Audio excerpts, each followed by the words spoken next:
Good morning, you guys. This is take one. Even if I make some bloopers, we'll keep it straight. Today is May 3rd at 10:03 a.m. We got off of work early.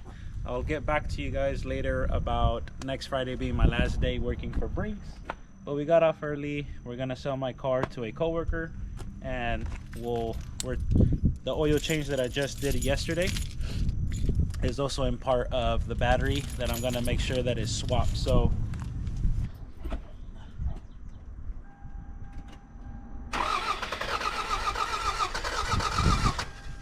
I hope you guys can hear that one more time.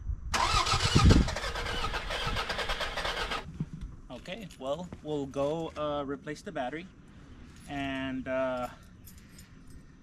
normally I would take the car that I'm going to replace it with and swap the battery in the parking lot of Costco, because your old battery has anywhere from a $15 to $25 core fee, like credit.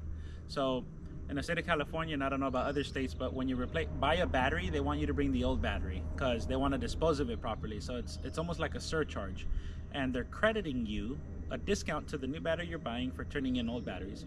So if you go to O'Reilly's and you have 5 old batteries that your buddies gave you, take them. I did it twice, and you'll get like 2 $25 or $20 gift cards from O'Reilly's. So if 5 friends gave you 5 batteries in total, you could get $100 worth of credit, enough to literally cover your next tune-up on your car. So that's not bad. Not bad at all. There's no limit to them. They want to recycle them.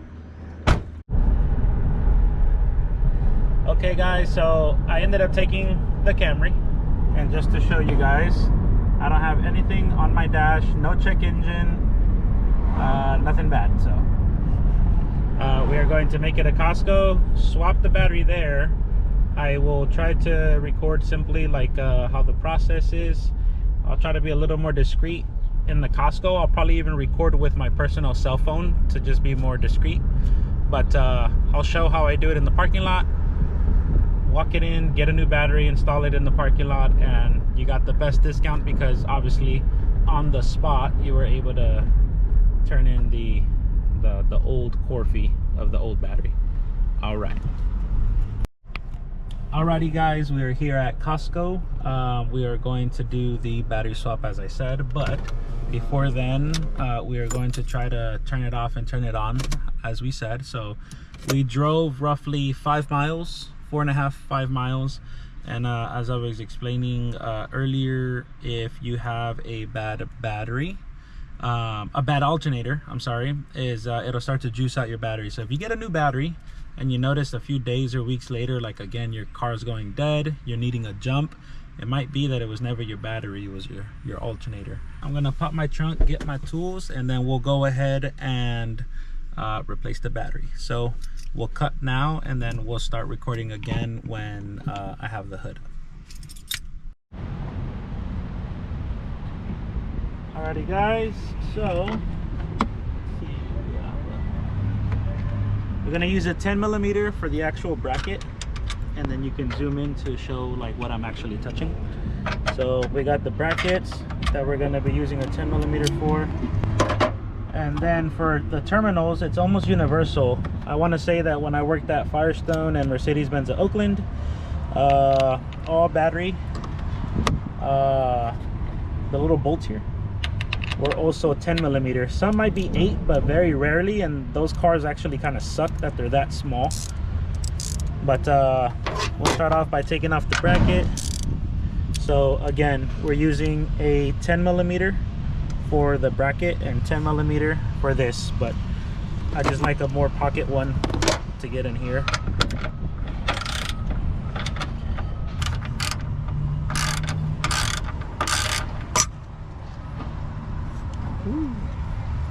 And then these you can kind of just hide in your little mesh fence thing here,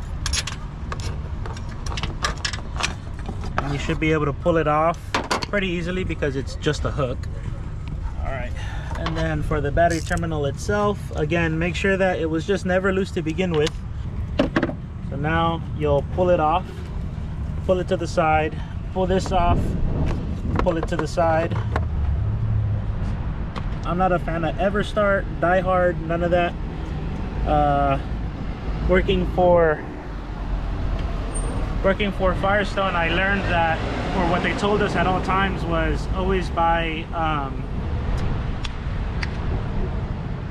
Interstate. Interstate is like the new old DieHard. Better everything on battery. I'm gonna leave that in there, and then we'll get a shopping cart and haul that in. Go. Alrighty guys, so we are at Costco. We have our battery, and that's the whole new selection. Okay guys, so we are back. We have our new battery. Okay, and just to show you how much it came out to, was $136 with 50 cents, and they stated that they are prorated now, so I'll have you hold that. So how I was saying earlier, that if your battery dies out, you get to just warranty it as many times as you like within 5 years of that battery. You can't do that no more. First month, he said, will be fully swapped out, brand new, but he's all like, after that it starts to prorate. So if in 2 years your battery dies out, then, you know, he said 70%. So I don't know if I have to pay 70% of the full price, but I believe that's what it would be, because the closer you get to the deadline is the more you have to pay out of pocket. This is the new one. Now, just in case somebody wants to get the exact battery from Costco for a 1998 Toyota Camry, it is a 24F with a 700cc cold cranking amp, 36-month warranty. So they're not 5-year no more either. Cool. Hey, bought April 24. So gonna go straight in. Make sure you put it down in the right side. Red to red terminal, black to black. Sometimes you'll notice a car that literally has both cables are black. Very rarely, but if you look here, this has a very thin strip of red. Some cars will be black and black. Well, usually the positive terminal has multiple cables because it's powering multiple things. This one, on the other hand, does have 2 cables, but for the majority it's one solid black. So you can kind of code it yourself when you realize which one's which, and put some electrical tape on there. So we're gonna go ahead and rip off the power or the red first. It's all clean. We're gonna put it on and push it down all the way until it's seated. Grab our small little ratcheting wrench, righty-tighty, and when we're tightening this, we're not looking to strip the dang thing. We want it to be just like our drain plug and our oil filter until it stops, and then 2 or 3 little snugs after that. Enough to where you see how it's not moving, and I'm doing some good force. Then we'll do our negative or black cap. Add that on. I can hear a little bit of sparking, that's okay. Gonna tighten. Now, for obviously this is metal, but this touching anything, you're fine. But if for some reason you had, like, let's say for whatever reason this piece of metal is making a current, this would be like some Final Destination stuff, but it's making current, and I'm twisting the positive and I tap, you might get a little good zap. It shouldn't kill you. You should actually get scared enough to where it moves you away immediately, but just try to make sure your area is clear. What I actually do is I'll usually have one of those red mechanics rags, and I'll just cover the opposite end that I'm doing, just to like give me a little cushion there. So that's nice and tight. Gotta find a little hook. Is there a send-up on here? Or is that what they're unloading? Maybe that's what they're unloading. All right, righty-tighty and nice and snug. Next one. Righty-tighty until nice and snug. Now this is just a bracket to, like, let's say you're going off-roading or something, like it's gonna hold your battery pretty dang still, or in an accident it'll hold it braced in nice and good.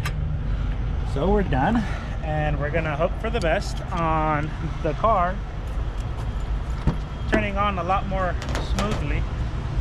Let's take a listen.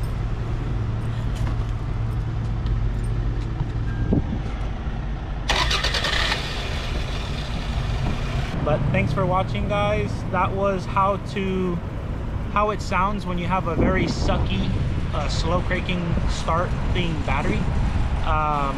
And if you have a Costco membership, look in your state. I'm from California, other states should have it. You can buy it, how long get a warranty, stays on your membership. And yeah, you can do it right in your parking lot. All you need is a 10mm is the main used one, but also potentially an 8mm if you have like some foreign little car. They have really sucky small bolts, which sucks. They tend to thread a lot, but that's it. Thank you guys and have a nice day. Alrighty guys, so we are leaving the smog shop and I learned something new today. We obviously just came back from Costco and we just replaced the battery for this car. As you can see in the front of us, we have the smog shop. What I didn't know is he asked me, by any chance, have you just replaced the battery to this car? I said, yeah, I just did it about an hour ago. He's all like, and I was worried like, oh, like what's wrong, you know? He said, well, if your battery is dying, if it has died on you or it went kaput, or I just replaced the battery how I did, he stated that it resets the computer and you have no data. So when I'm trying to do the smog, I obviously have all these sensors on your exhaust picking up how it's running, but it's also trying to communicate with the computer to see the data it has and is it matching. Like if your computer says it's running X, Y, and Z and the smog and the exhaust is running X, Y, and Z, is it matching? Well, if one of the pieces is missing, it can't communicate, so it automatically fails. So on the paper he put drive 50 to 100 miles minimum. He said maximum 150 should be like the top end. So I will probably hit 150 just to be sure because I need it smogged by tomorrow morning. So I'm here in the East Bay of the Bay Area, so I'll probably do a drive out into the valley, clock close to 70-80 miles to a very far out Dutch Bros, and drive it all the way back on down from there, clock the mileage that I need. And tomorrow I paid $65 for the smog. He's gonna hold it, but tomorrow I just have to pay a $20 re-smogging fee. So 65 plus 20 would be 85 bucks, and that's only because of the battery. And I did not know that. If I would have known that, I would have never even swapped the battery from the other car. Again, I was just trying to keep my good battery that I knew was good and keep the new stuff. You know, when you want to just keep something new, like let's just say you have 3 toys as a kid and you have to give one away. Well, you might strip the good wheels off of one and all those other parts and put it all together. So I learned something new, guys, is if you're gonna smog a vehicle soon, don't play with the battery, don't let it die out or anything, or plan for wiggle room. I've had all week to kind of work on this, but I held out until today because I got off early from work. But luckily I did that because tomorrow I won't have to do those 150 miles during traffic. I'm gonna do it probably at like 9 p.m, float it in a 2-hour round trip, hit my 150, and I know solidly I can tell him, hey, and he said he had a little scanner, so he's all like, I'm just gonna hook up the scanner before I even hook up the whole entire smog stuff, because again, it's a 98, so you need to hook up a lot more. And if it can pick up data, then we'll be good. So keep that in mind, guys. I'm gonna keep it attached with this battery change video, but I'll also try to post this separately as to what not to do when you're trying to smog your car, which is don't let the battery die. All right, guys, thank you.